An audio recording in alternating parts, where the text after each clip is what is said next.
مرد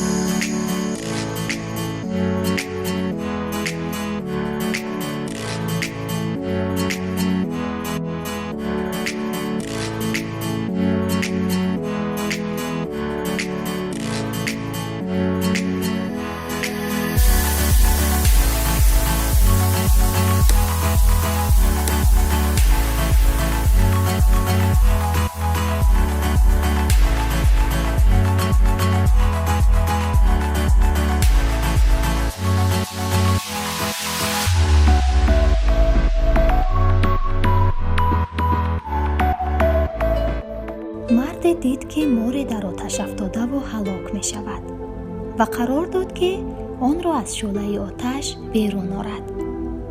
وقتی او این عمل را انجام داد، مور به او نیش زد.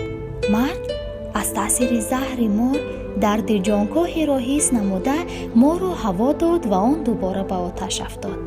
مرد چوب دستی درازی را گرفته مور را از آتش بیرون کشید و جانش را نجات داد. جوانی راهگذری که این منظره را مشاهده می نمود به مرد نزدیک شده گفت: این مور به شما زهر زد. چرا شما کوشش می کنید که دوباره آن را نجات دهید؟